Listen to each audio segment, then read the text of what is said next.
Hello दोस्तों, आप सभी को मेरा हाथ जोड़कर नमस्कार। दोस्तों, आज के समय में देश में इतना अपराध बढ़ गया है कि आज देश की ही कानून व्यवस्था पर सवाल खड़ा होने लगा है। ऐसा लगता है कि कानून व्यवस्था चरमरा गई है और देश में अपराध का बोलबाला बढ़ रहा है। एक अपराधी अपराध करने के बाद जेल जाता है, कुछ समय बाद छूट जाता है या उसकी ज़मानत कर ली जाती है और चलता है सिर्फ मुकदमा। पीड़ित और पीड़िता को मिलती है सिर्फ तारीख पर तारीख। लेकिन ये कोई नई बात नहीं है, बहुत लंबे समय से चली आ रही हमारे देश की प्राचीन और कुंठित परंपरा है, जिसे देश के लोग स्वीकार करना नहीं चाहते, लेकिन कानून का सम्मान करते हुए इसको दुखी मन से स्वीकार करना पड़ता है।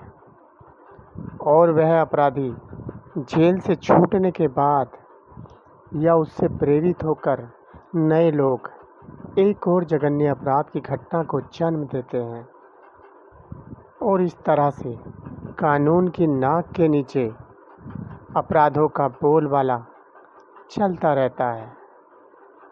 कई बार तो ऐसा होता है कि अपराधी के नाम की कोई एफआईआर तक दर्ज नहीं करा पाता और स्वयं पीड़ित ही आत्महत्या के लिए विवश हो जाता है।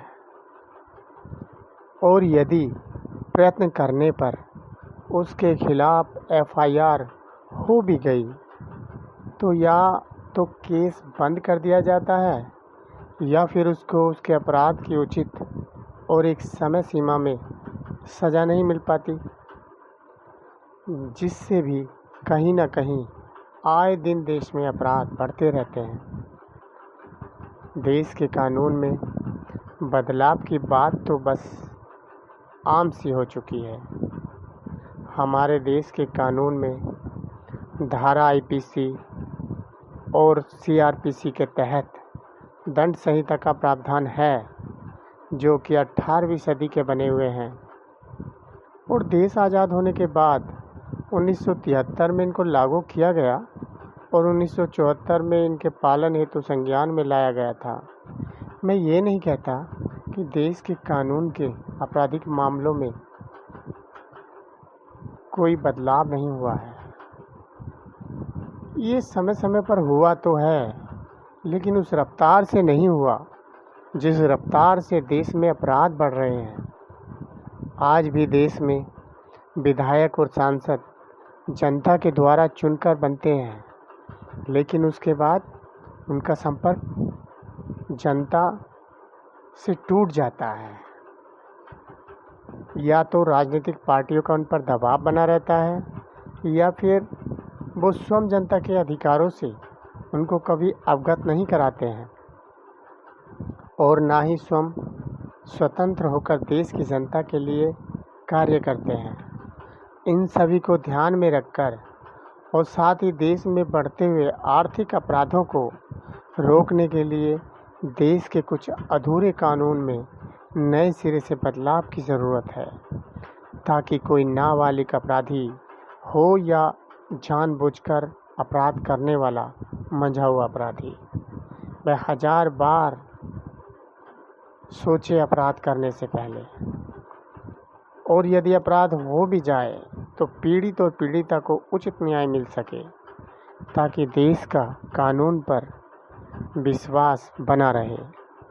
धन्यवाद दोस्तों। यदि वीडियो पसंद आए तो प्लीज़ लाइक कीजिए, शेयर कीजिए, कमेंट कीजिए। जय हिंद। हेलो दोस्तों, आप सभी को मेरा हाथ जोड़कर नमस्कार।